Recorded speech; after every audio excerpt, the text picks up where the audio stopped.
Assalamualaikum warahmatullahi wabarakatuh. Perkenalkan, nama saya Ukiral Mugis dan saya merupakan dosen pendidikan matematika Fakultas Keguruan dan Ilmu Pendidikan di Universitas Muhammadiyah Jepang. Di sini saya mengampu salah satu mata kuliah dengan nama Teori Himpunan Samar dengan kode 023653337. Mata kuliah Teori Himpunan Samar ini merupakan salah satu mata kuliah yang kami tawarkan pada mahasiswa program studi pendidikan matematika Universitas Muhammadiyah Jepang di semester 6. Capaian pembelajaran lulusan yang kami bebankan dalam mata kuliah ini untuk sikap ada sikap 1, sikap 2, dan sikap 10. Kemudian untuk pengetahuannya ada 2, pengetahuan 1 dan 2. Kemudian untuk keterampilan umumnya juga ada 2, KU1 dan KU2, serta keterampilan khususnya pada KI. Jadi, setiap CPL yang kami bebankan, mulai dari sikap, pengetahuan, keterampilan umum, dan keterampilan khusus, semuanya sudah kami bahas di tingkat prodi dan sudah kami sosialisasikan dalam workshop kami.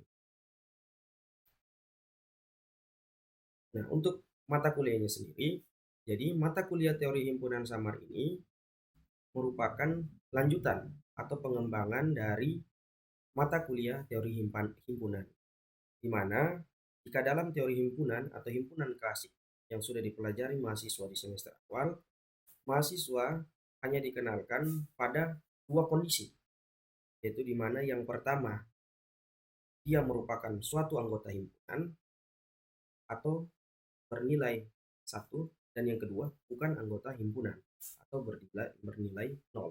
Jadi hanya terdapat dua kategori. Sedangkan dalam teori himpunan samar, dua kategori ini ada peningkatannya lagi, yaitu tidak hanya bernilai 0 dan 1, namun mempunyai derajat keanggotaan dari 0 sampai 1. Sehingga kedudukan suatu nilai dalam suatu himpunan itu berdasarkan derajat keanggotaannya.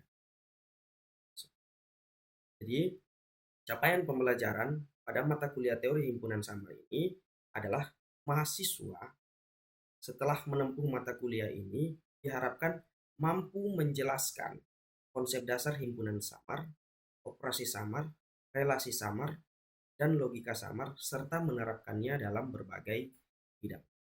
Jadi, setelah mahasiswa menempuh perkuliahan ini, diharapkan dapat menjadi modal untuk kehidupan kelaknya. Untuk pokok bahasan dalam teori himpunan samar, di sini ada 10, yaitu yang pertama adalah konsep dasar himpunan samar, fungsi keanggotaan himpunan samar, C komplement S norm dan T norm, kemudian alfakat, relasi samar, operasi samar, proyeksi samar, operasi samar, persamaan samar, serta penerapan himpunan samar dalam berbagai bidang. 10 pokok bahasan ini akan kami bagi dalam 14 pertemuan, dan 2 pertemuan di tengahnya atau setelah pertemuan ke-7 akan kami lakukan ujian tengah semester, dan setelah pertemuan ke-15 akan kami lakukan ujian akhir semester. Nantinya di setiap akhir pertemuan akan diberikan tugas untuk mempertajam pengetahuan siswa atau pengetahuan mahasiswa tentang apa yang telah dipelajari. Tugas ini juga merupakan salah satu komponen penting yang akan dilakukan dalam penilaian. Dalam perkuliahannya sendiri, di sini kami menggunakan metode ekspositori, kemudian diskusi dan tanya jawab. Untuk penilaian sendiri, presentasi yang selalu kami tawarkan dalam suatu perkuliahan yaitu terdiri dari 4 komponen. Yang pertama, kehadiran dan keaktifan dengan presentasi 10%, tugas 30%, TS 30%, dan UAS 30%. Namun hal ini bukan merupakan hal yang sudah final, tapi akan kembali didiskusikan dengan mahasiswa untuk mendapatkan formula yang sesuai dengan kesepakatan bersama. Dalam hal penilaian juga biasanya kami terapkan penilaian yang transparan dan akuntabel, di mana setiap tugas, kemudian hasil ujian, baik UTS maupun UAS, akan kami periksa dan kami kembalikan lagi kepada mahasiswa, sehingga mahasiswa menjadi paham mengapa nilai yang diberikan kepada dia adalah seperti itu. Baik, itu merupakan deskripsi singkat dari mata kuliah teori himpunan samar. Selanjutnya kita masuk ke perkuliahan. Terima kasih. Assalamualaikum warahmatullahi wabarakatuh. Baik, assalamualaikum warahmatullahi wabarakatuh. Waalaikumsalam warahmatullahi wabarakatuh. Selamat siang dan salam sejahtera untuk kita semua. Sebelumnya bagaimana kabar adik-adik mahasiswa hari ini? Baik. Sebelum kita mulai perkuliahan hari ini, mari kita berdoa untuk keyakinan kita masing-masing. Berdoa, saya persilakan.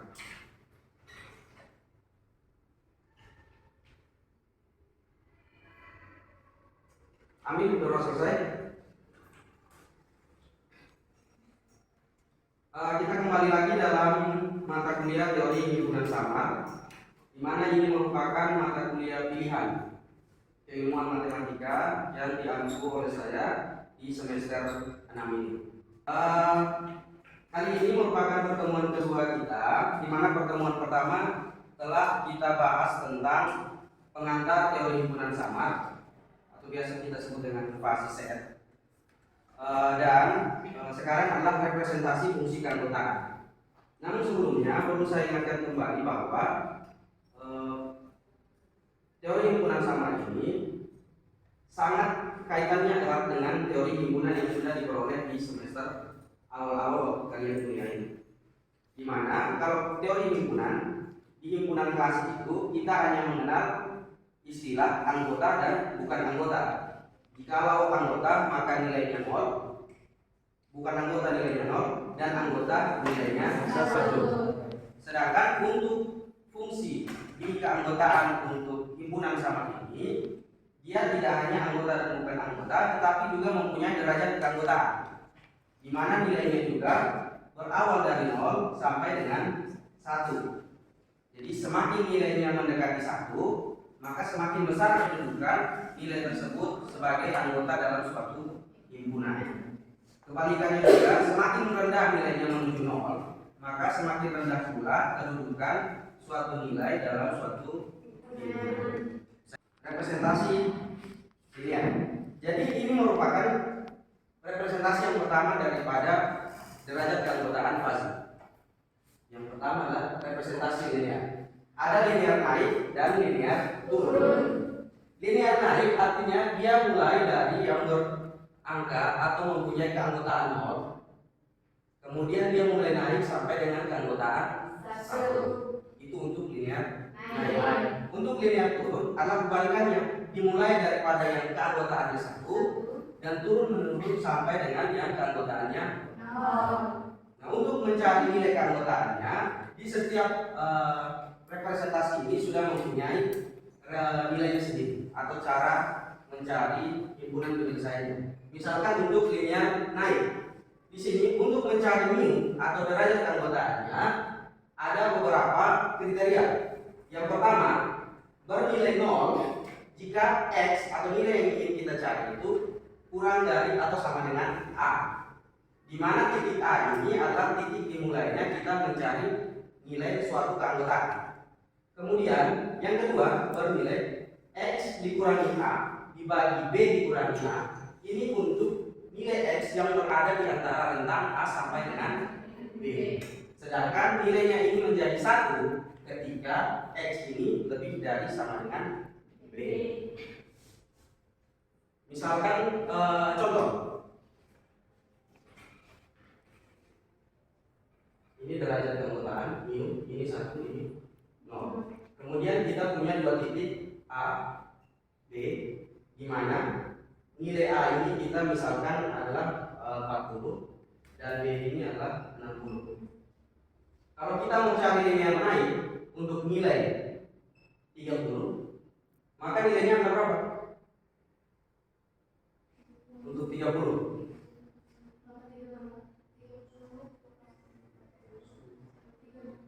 Berapa nilainya? Ingat di situ syarat kriteria yang pertama bernilai 0 jika kurang dari atau sama dengan A. Ini bernilai 0 untuk X kurang dari sama dengan A. Jadi kalau ini 30 ini dia nilainya kurang dari A, sehingga nilainya adalah 0. Berarti tinggal di sini. Misalkan yang kedua adalah nilai 50. Kalau 50 1. 50 ini berada di antara rentang A dan B. Berarti dia menggunakan rumus yang ya ini kita masih yang linear naik untuk yang berarti dia pakai yang X berapa? X-nya berapa? 50. Berarti 50 kurang 40 40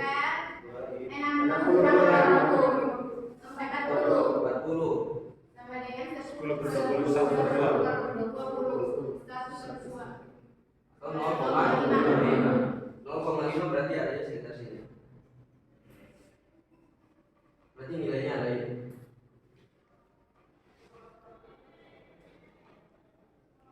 Ini dari 0 sampai 1 linear naik. Nilai 50 berada di tengah-tengah. Bisa dipahami ya? Bisa.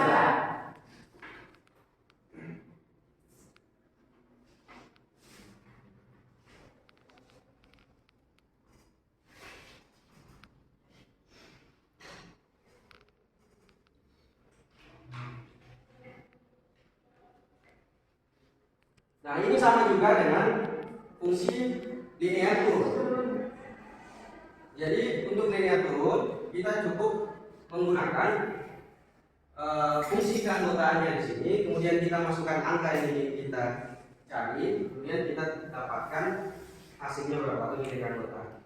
Jadi untuk linear naik, linear turun dan juga nanti representasi selanjutnya itu semua tidak ada penentuan yang terikat. Artinya kita sebagai peneliti nantinya atau kita sebagai pembelajar, kita yang menentukan kita mau menggunakan representasi yang mana dalam suatu himpunan sama atau himpunan sama.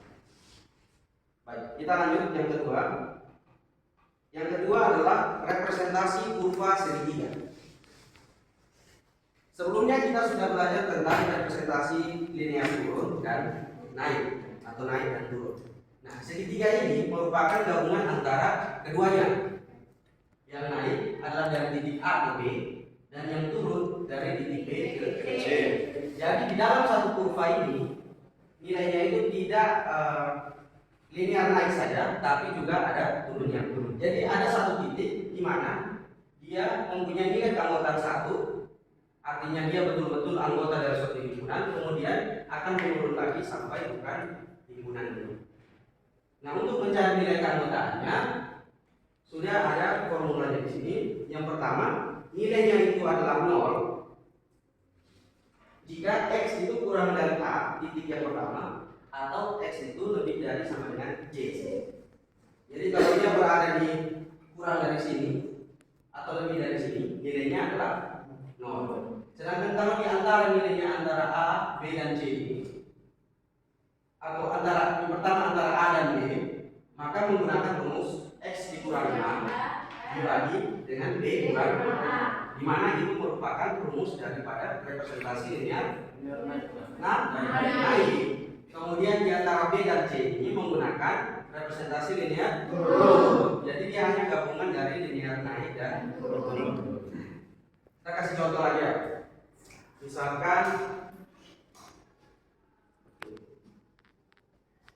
ini beda gambarannya. Misalkan titik A itu adalah 20, B 40 dan C 60. Kita mau cari mu untuk 72. Maka nilainya adalah yang lain. Karena lebih dari 60 ada nilai C sehingga menjadi 0. Kemudian misalkan kita mencari mu 35.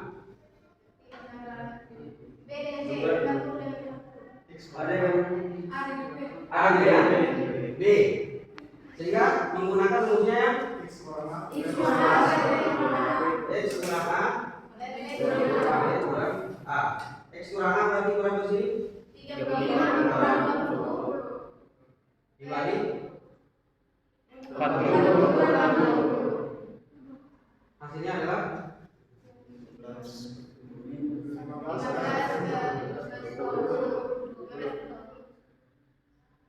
3/4. 3/4 nilainya adalah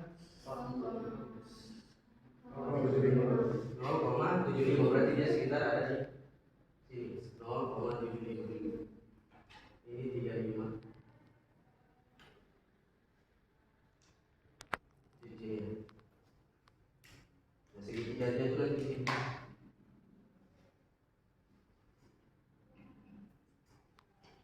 Jadi nilainya 40, otomatis nilainya 1.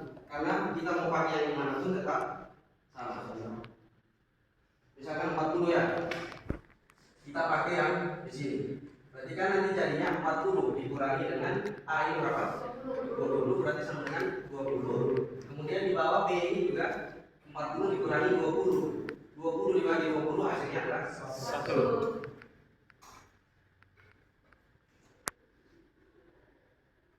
Mau pakai di sini pun juga sama, walaupun B ini tidak masuk ya, karena dia tandanya kurang dari. Tapi kalau kita masukkan 40 sini, hasilnya juga tetap 1. C ini 60 dikurangi X 40 jadi 20 dibagi dengan C dikurangi B. C ini berapa? 60 B 40, berarti 20 dibagi dengan 20, hasilnya adalah 1. Selanjutnya adalah representasi kurva trapesium. Kalau segitiga tadi hanya ada naik, kemudian tiba di suatu titik, dia langsung turun. Bedanya dengan trapesium adalah titik nilai keanggotaan satu itu agak panjang. Jadi tidak hanya satu nilai yang mempunyai nilai keanggotaan satu, namun lebih dari satu nilai. Nilai itu dari B sampai dengan C. Jadi otomatis nilai B sampai dengan C ini nilai keanggotaannya adalah 1. Kalau kurang dari A nilai keanggotaannya adalah 0. Lebih dari D nilai keanggotaannya adalah 0. Ini di sini D ya. 0. Kalau dari C sampai D nilai keanggotaannya menggunakan C sampai D. C sampai D berarti kita menggunakan rumus daripada representasi linear tersebut, di mana rumusnya adalah D kurang X dibagi dengan D minus C. Kalau A sampai B menggunakan rumus representasi linear menggunakan rumus X kurang A dibagi dengan D kurang A. Bisa dipahami ya? Kemudian bedanya hanya adalah untuk B sampai C ini nilainya itu 1. Kalau segitiga tadi hanya ada satu nilai atau satu angka yang mempunyai keanggotaan 1. Sedangkan kalau di kurva trapesium ini ada beberapa himpunan angka yang mempunyai nilai keanggotaan 1, yaitu dari B sampai C. Bisa dipahami ya?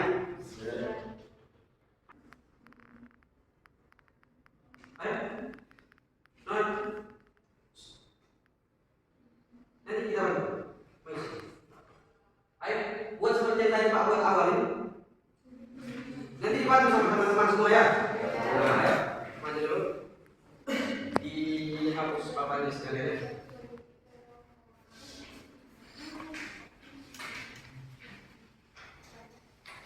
Ini dihapus juga sekalian ya.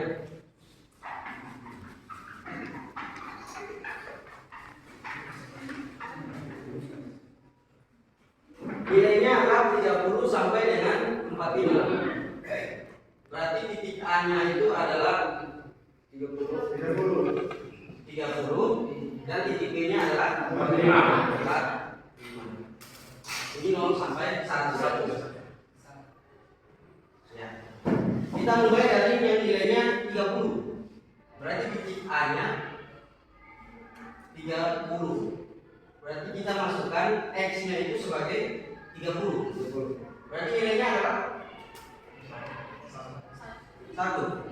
Dapat dari B 45 dikurangi dengan 30 dibagi dengan 45 dikurang dengan 30, nilai yang sama, jadi hasilnya adalah 1. Berarti kasih nilai titik pertemuan antara 30 dan 1.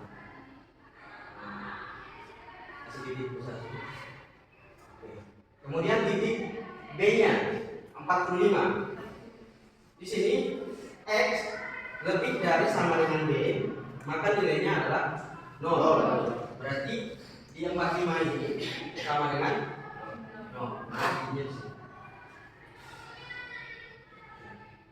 Ingat kamu hubungannya dulu. Yang berarti. Nah, ini sudah menjadi representasi linear. Sekarang coba adik-adik cari untuk nilai 35. Min 35. 35. Itu sama dengan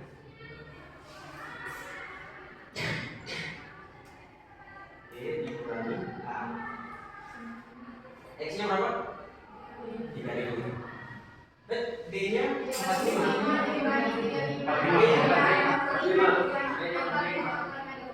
B-nya 45. Kurang 5. Ya. 45 kurang 30.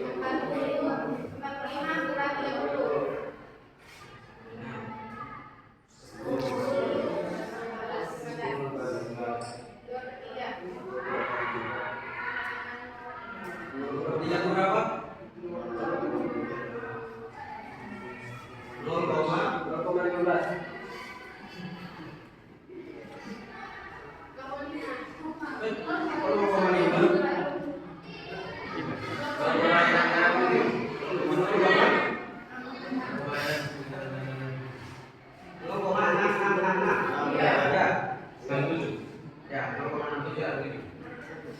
Berarti titiknya itu kira-kira di mana?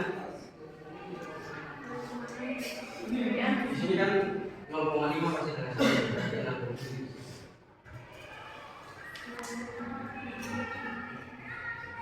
Jadi garis ke sampai di representasinya sampai sana sampai di masuk.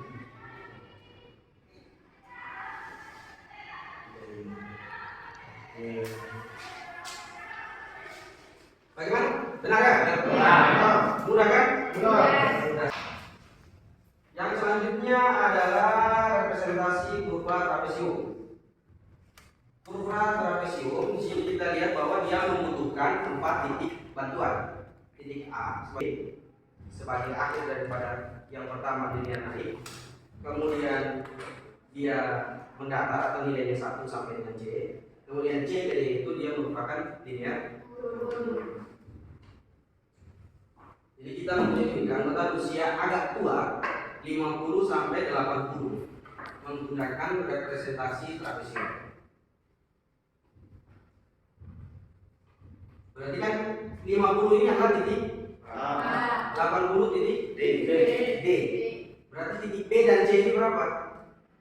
60 dan 70. Baik, Jo. Saya akan dulu duluan.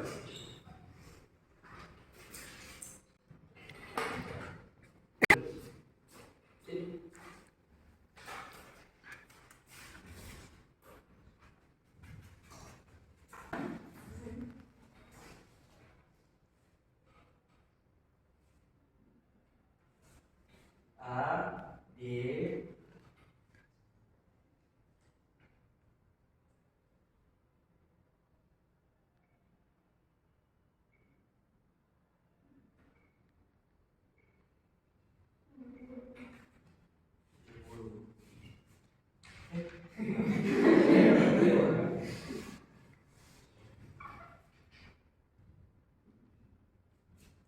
Oke, seperti ini ya. Jadi dimulai dari 50, kemudian naik sampai 60, 60 sampai 70 itu nilainya 1. Kemudian dari 70 ke 80 itu nilai-nilai itu mulai menurun atau representasi linear turun dari 1 menuju ke 0 di 80. Nah, misalkan kita ingin mencari nilai 73, maka nilainya adalah 73 berarti dia ada di antara rentang C dan D. Mu 73.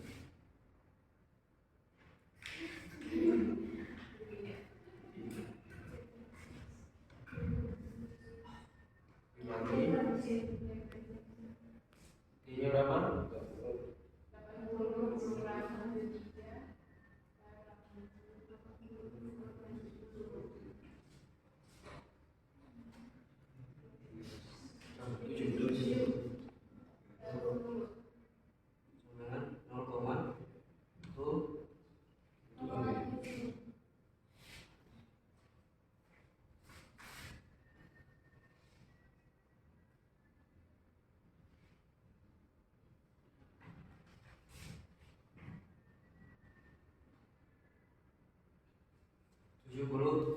Bagaimana? Nah, ada. Sekarang coba untuk mu 55. 55 berarti ada di antara A dan B ya. X kurang B kurang.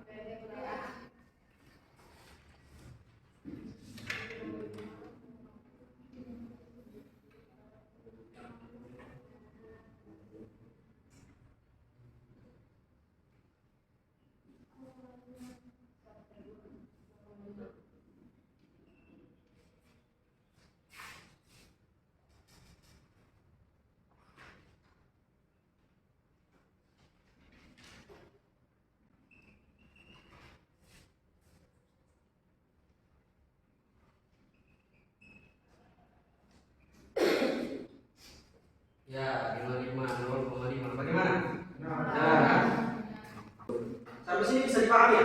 Bisa. Ada yang ingin ditanyakan? Pas. Bisa dipahami? Bisa. Sebelum kita mengakhiri perkuliahan hari ini, saya ingin memberikan tugas dulu untuk kalian semua. Jadi nanti kalian pulang, kalian cari di sekitar kalian kira-kira apa yang bisa kalian masukkan di dalam kategori himpunan samar, kemudian menggunakan representasi linear naik turun, kurva segitiga dan trapesium untuk menggambarkan grafik daripada keanggotaannya. Seperti contoh tadi kan ada usia, kemudian bisa juga misalkan suhu udara, dingin, panas, kemudian ini kan kita tahu bahwa dingin misalkan di kategori 20 derajat dingin. Tapi kan 23 kita juga bisa bilang dingin walaupun dia sudah bisa mendekati panas. Kemudian ada yang lain lagi, itu nanti bisa kalian buatkan di dalam keanggotaannya. Jadi nanti kalian buat kelompok. Kelompoknya itu nanti saya serahkan di ketua tingkat untuk membuat kelompok. Nanti kalian per kelompoknya itu mencari hal apa saja yang bisa dimasukkan di dalam himpunan samar ini, kemudian kalian buatkan representasinya dalam 4 representasi yang kita sudah pelajari hari ini. Sampai sini bisa dipahami? Bisa. Baik. Jadi saya lagi kita tadi sudah belajar tentang bagaimana representasi dari suatu keanggotaan dalam himpunan samar, dimulai daripada representasi linear ada 2 yang naik kemudian turun, kemudian kita menggabung keduanya menjadi representasi kurva segitiga, kemudian kita gabungkan lagi ditambah dengan ada himpunan yang mempunyai nilai 1 itu ada lebih dari 1, yaitu kurva trapesium, dan semuanya itu kita sudah buat dalam contoh soal, contoh kehidupan kita sehari-hari dalam variabel umum. Untuk itu tugas yang sudah saya berikan tadi nanti kalian perhatikan lagi untuk mengerjakannya. Saya rasa cukup sampai hari ini. Selamat berpisah sampai jumpa di minggu depan. Namun sebelum kita akhiri perkuliahan ini, mari kita berdoa kepada kita masing-masing. Berdoa, saya persilakan.